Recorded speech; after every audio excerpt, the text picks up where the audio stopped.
Friends, welcome to D3 channel.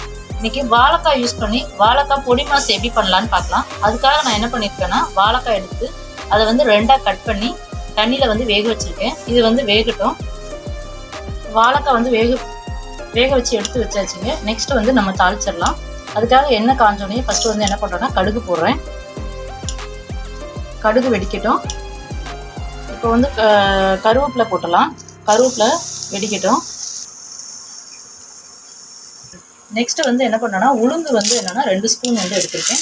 இந்த உளுந்து வந்து என்னென்னா, இப்போ பொடி மாசு நம்ம சாப்பிடும் போது வந்து நல்லா ஒரு கடுக்குன்னு ஒரு இதுவாக இருக்கும். ஸோ அது வந்து நமக்கு சாப்பிடும் போது நல்லாயிருக்கும். ஸோ அதுக்காக வந்து நான் என்ன பண்ணுறேன்னா, இதில் வந்து உளுந்தை வந்து சேர்க்குறேன்.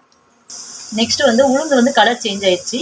பச்சை மிளகா வந்து நான் வந்து காரத்துக்காக ஒரு பச்சை மிளகா எடுத்திருக்கேன். அதை ஸ்லைஸ் பண்ணியிருக்கேன். அந்த பச்சை மிளகா போட்டுடலாம். நான் இதுக்காக வந்து என்னென்னா, வெங்காயம் வந்து சின்ன வெங்காயம் எடுத்திருக்கேன். இதில் வந்து வெங்காயம் கொஞ்சம் வந்து நிறையா போடுங்க. அப்படின்னா தான் வந்து நமக்கு என்ன இருக்குன்னா, பொடி மாஸ் வந்து என்னென்னா டேஸ்ட்டாக இருக்கும். அதுக்காக நான் வந்து சின்ன வெங்காயம் வந்து கொஞ்சம் ஒரு கையளவுக்கு வந்து நான் எடுத்து தோல் ஊற்றி கட் பண்ணி வச்சுருக்கேன். அந்த சின்ன வெங்காயத்தை போட்டு நல்லா வந்து வதக்கிக்கலாம். வெங்காயம் வந்து வதங்கிட்டு இருக்கட்டும். சைட் பை சைடு நம்ம என்ன பண்ணுறோம்னா, வாழைக்காய் வந்து நம்ம அந்த மாதிரி வேக வச்சு எடுத்துருக்கோம். வாழைக்காய் வந்து நல்லா வேக வச்சு எடுத்துக்கோங்க. சப்போஸ் அது வந்து என்னென்னா 10 or 15 மினிட்ஸ் எடுக்கும். அந்த டைம் அளவுக்கு எடுத்துக்கணும். நம்ம பெரிய பீஸாக போட்டுக்கிறதுனால ஒரு 10 மினிட்ஸ்லேருந்து 15 மினிட்ஸ் ஆகும். ஸோ நல்லா வெந்துருச்சு. நம்ம எடுத்துக்கிட்டா இப்படி தோல் வந்து நல்லா உரிக்கிறதுக்கு நல்லா ஈஸியாக வரும். அந்த மாதிரி ஸ்டேஜில் வந்து எடுத்துக்கோங்க. இப்போ நம்ம தோல் உரித்து அதை வந்து என்ன பண்ணலாம்னா, நல்லா வந்து ஆற வச்ச பிறகு நல்லா வந்து கையை வச்சு நல்லா வந்து மசிச்சு பொடி மாசுக்கு வந்து ரெடி பண்ணலாம். நெக்ஸ்ட்டு வெங்காயம் வந்து நல்லா வதங்கிடுச்சு. வதங்கினோடனே நான் என்ன பண்ணேன்னா, இஞ்சி பூண்டு பேஸ்ட்டு வந்து ஒரு 5-6 பூண்டு பல்லும் ஒரு சின்ன பீஸ் இஞ்சி வந்து உரலில் வந்து தட்டி எடுத்து வச்சுருக்கேன். அதை வந்து நான் போட்டுறேன். இதை இஞ்சி பூண்டு ஃப்ளேவர் நல்லா வந்து போகி வதக்கிடலாம்.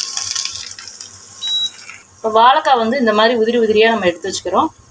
இதை வந்து இதில் வந்து ஆட் பண்ணிடலாம்.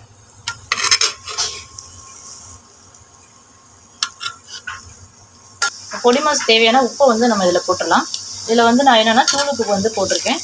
இப்போ கல் உப்பு போட்டிங்கன்னா அது சாப்பிடும் போது இதுவாக இருக்காது, நல்லா வந்து மிக்சிங் ஆகாது. ஸோ அதனால் வந்து நம்ம வந்து தூள் உப்பு யூஸ் பண்ணியிருக்கேன்.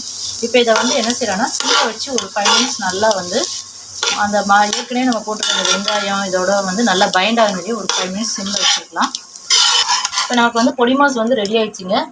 சூப்பராக வந்திருக்குங்க.